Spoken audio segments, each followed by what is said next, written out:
अगर आप भी चाहते हैं बंशीधर चौधरी, धर्मेंद्र निर्मलिया, विक्की राजा, आतिश लाल यादव, राजेश रंजन का ऑडियो और वीडियो सबसे पहले आप तक पहुंचे तो हमारे सजनी म्यूजिक को लाल बटन को दबा के चैनल को सब्सक्राइब जरूर करें और साथ में बेल आइकन को दबाना ना भूलें। सजनी म्यूजिक प्रेजेंट। भैया हम सिंगर राजेश रंजन समस्त श्रोतागण के प्यार छू के प्रणाम करे छी। आ भैया हम उ कह चाहब कि जौन गलती सुशांत भाई जी के लखा मिल से भी अहाँ सब कौन भी परिस्थिति में केहन कदम नहीं उठाब। आओ गीत के माध्यम से सुनल जाओ।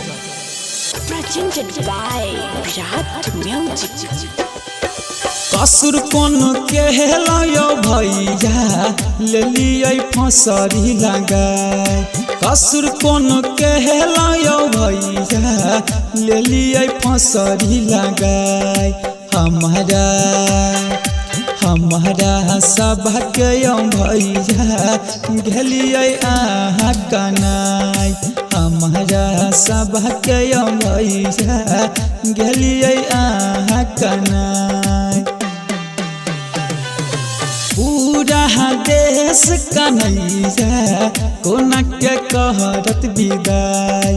पूरा देश कन्हैया कोना के कहरत विदाई। आके याद भैया देते सबके सताई।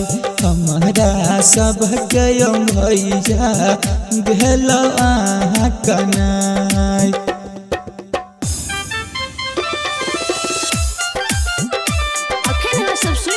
मदना से विराट म्यूजिक के शानदार प्रस्तुति।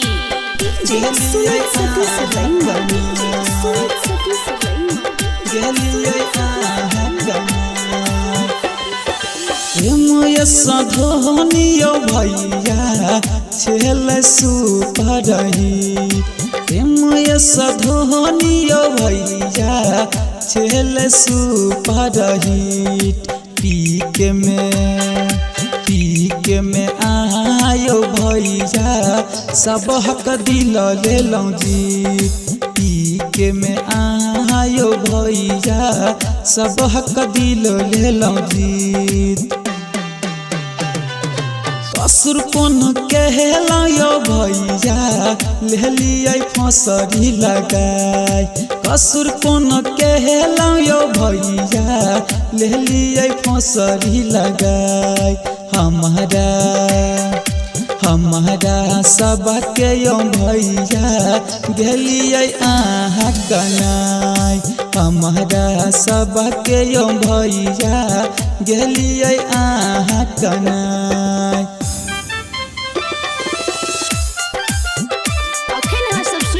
मदना से विराट म्यूजिक के शानदार प्रस्तुति।